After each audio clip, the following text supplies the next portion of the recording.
I wanted to ask you about Beyond Order. We have already translated it into Russian, and I think there's a very important point in the 8th chapter. The translators and the editors especially liked it. It's about beauty. Dostoevsky said through one of his characters that beauty will save the world. Why do you think beauty is so important? I think I'm so glad that's the case. I think that was the chapter that I liked the best of both books. So I'm very pleased to hear that that's been the response, and part of that was motivated by my contemplation regarding Dostoevsky's statement and Solzhenitsyn's comments about it. What does that mean? Well, it means it's a variant of the idea we discussed earlier that all art aspires to the condition of music. It's akin to our discussion about the night sky. Beauty is something that it calls you to that higher unifying ideal. It calls you and it pulls you. And part of that is a manifestation, technically speaking, of the imitation, of the instinct to imitate. Human beings are unbelievably imitative. Unbelievably imitative. It's our main cognitive transformation, I would say. I mean, every word we speak is the word that everybody else uses. That's an example of the depth of this imitative spirit. We're so good at imitation. And I'll give you a quick example of that. So if you watch a child who's 3 or 4 years old playing house, male or female, the females will usually act out mother and the males will act out father. And if you casually observe that, you'll say, well, they're imitating. But that isn't imitation. If I imitated you, I would sit like this. That's imitation, because I'm precisely mimicking you.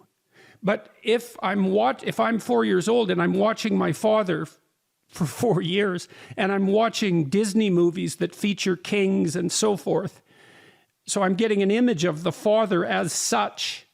I'm abstracting from each particular example of the father the commonality of behavior and perception that characterizes the father across all those instances. And when I'm pretending to be the father, I'm attempting to take that abstraction and embody it. And that's a 4-year-old is doing that. It's unbelievably sophisticated. And so the 4-year-old is called to manifest the spirit of the father.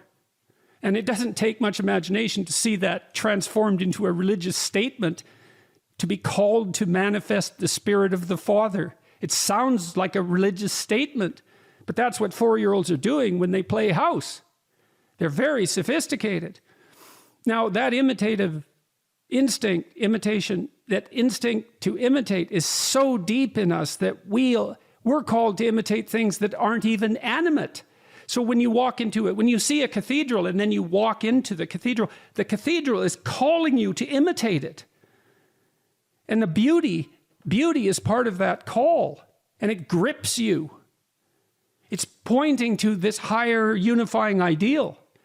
And that's why, and the fact that higher unifying ideal is so vital is what accounts for the fact that beauty compels. And it's pre-rational, just like music. You can't argue with it. I mean, you could say, I suppose, that, well, all opinions about beauty are arbitrary. It's just subjective, something like that. You could brush it off intellectually, but it just means you're shallow and you're not paying attention. Beauty is mysterious. And it's not completely subjective, because there's wide agreement, at least in some instances, on what is spectacularly beautiful. I mean, you can see that with the pilgrims that flood into Europe. And you think, well, they're not pilgrims. Well, what do you think the tourists are that go to Europe if they're not pilgrims? What do they go look at? They go look at beautiful things. And they've fallen out of the religious landscape to such a degree that they don't even know that they're on a pilgrimage, and they don't even know that they're called to worship beauty, and they don't have any idea that that's a call to a higher form of being, because we've shallowly criticized our religious propositions.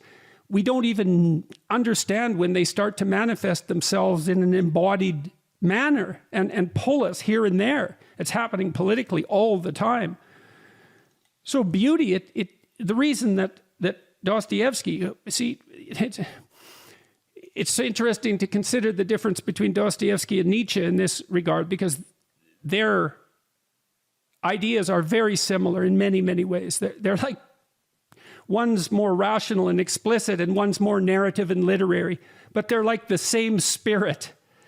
But Dostoevsky is in some sense deeper, and I think Nietzsche would have agreed with this, and I know that Nietzsche knew more about Dostoevsky than people thought. There's been recently scholarly work on that account.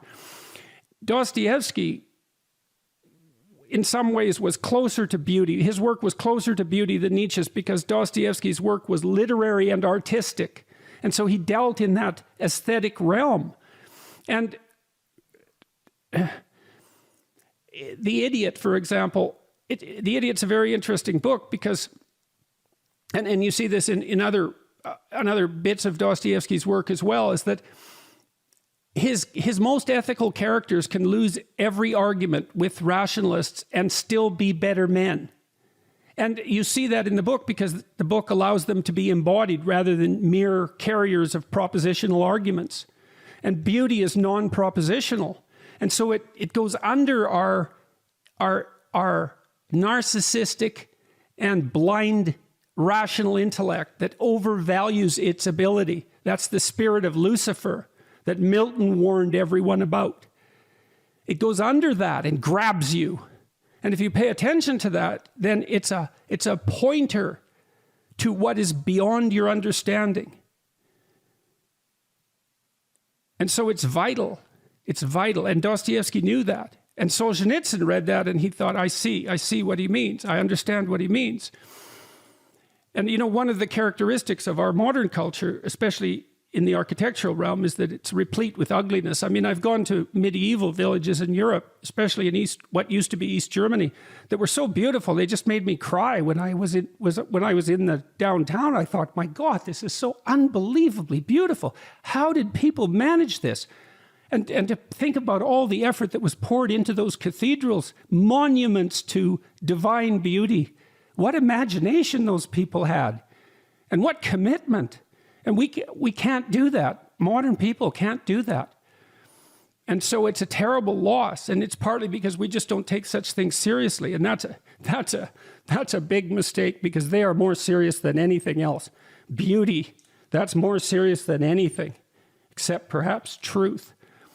But it's a pointer. You know, and these religious thinkers, philosophically speaking, Christian thinkers, they thought of God as the summum bonum, the sum of all good things. Well, truth is something, and beauty is something, and courage is something.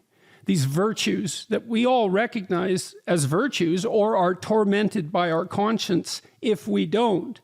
You sum those all together, that's the ideal that binds us all.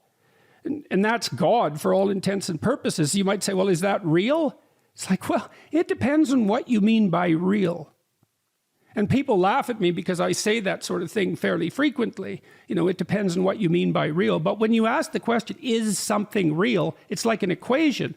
And the right response to that is, well, what do you mean by real? And you think, well, that's an evasion. It's like, no, I'm just not accepting your presuppositions as a precondition for this discussion.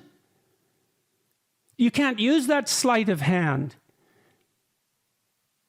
So beauty, it's like, beauty tells you to be more than you are. Beauty tells you to aspire to that which is beyond you. Beauty says there is something beyond you, all of that. And it does that in an enticing manner, right? It invites you to come along. It's the opposite of authoritarianism. It's an invitation. It's like the most beautiful woman you can possibly imagine waiting there for you on the dance floor, inviting you. That's beauty. And that's an invitation to be the sort of man who could dance with that person. You think you don't take that seriously? Like, you get rejected by some woman you You admire that her beauty has captivated you and you're rejected because you're less than you could be. You think you don't take that seriously. It's a miracle you don't cut your throat. You take it seriously. You just don't know it. You don't know what she's angry about, why is she rejecting you. It's because you're not all you could be. And some of that's laid at your feet. And men are angry with women all the time because that's what women do. That's what they tell them all the time. And it's a terrible thing. But can you blame them? What else would they do? And what else would you want them to do? You know, in your shallow thoughts, you'd think, well, I wish that I was always accepted. Every advance was accepted uncritically. Well, that world would be hell very rapidly if it was actually the case.